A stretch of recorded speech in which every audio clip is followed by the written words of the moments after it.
Is CPA.com's benchmark survey even relevant to you?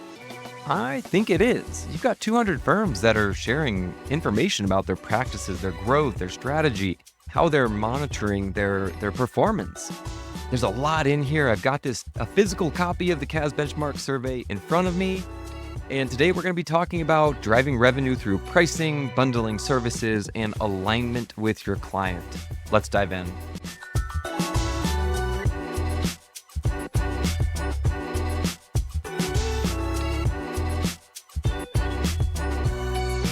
All right, welcome back. Today we are continuing our journey into the CAS Benchmark Survey by CPA.com.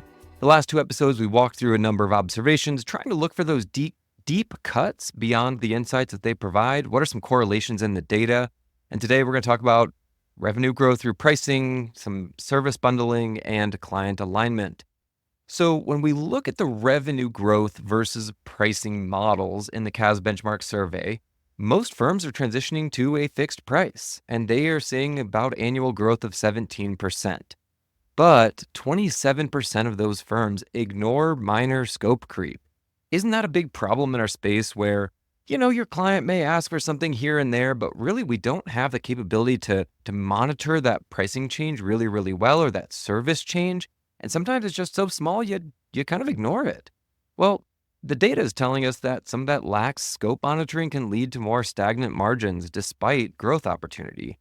So the opportunity that lies here in this data is that if we're capable of embedding automated scope monitoring tools or quality control that allows us to understand how scope is evolving over time, you can really start to prevent revenue leakage and create more opportunity for your firm on the revenue side through automation of that process. Now, you still have to go back and weave it into your billing system and other tools. You have to embed it into your team to continually be watching for these things. So there is a more broad cultural and workflow element to it as well. But just by nature of looking at these things, you can set yourself ahead of the competition by not ignoring some of these scope creep items that tend to pop up every single month. Another thing to look at is bundled services. So the data says that firms offering bundled services that include what they would consider business insights or maybe more of that CFO level reporting or CFO level service, they report higher recurring revenues. However, if you match that up against tech stack data, only 14% of firms use industry-specific tech stacks. So if you look at service bundling relative to what tech stack you're using for your clients, I think there's a good opportunity here to do both of those simultaneously. 14% of firms are only using industry-specific tech stacks. When you can lean into a specific construction software for law firms, you now have the ability to bundle services that lead to higher recurring revenues because of the specificity in your work. You've got higher ROI potential, more internal efficiencies. So we're trying to build bundling around that unified industry-specific tech stack that then drives a lot better efficiency, revenue opportunity, and profitability on the back end.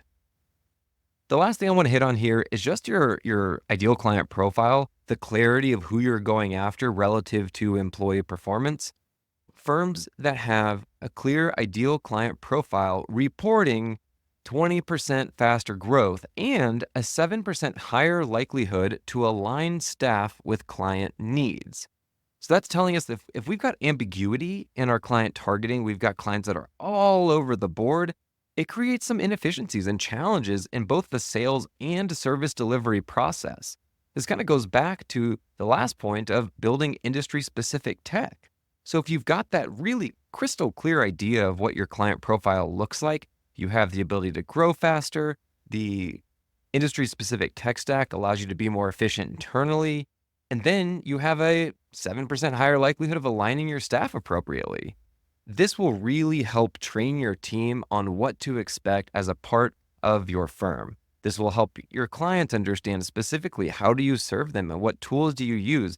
And all of those things will lead to more revenue opportunity, margin improvement, and ultimately put you in this higher class of top performers in the 2025 CAS Benchmark Survey, which we anticipate will come out late next year.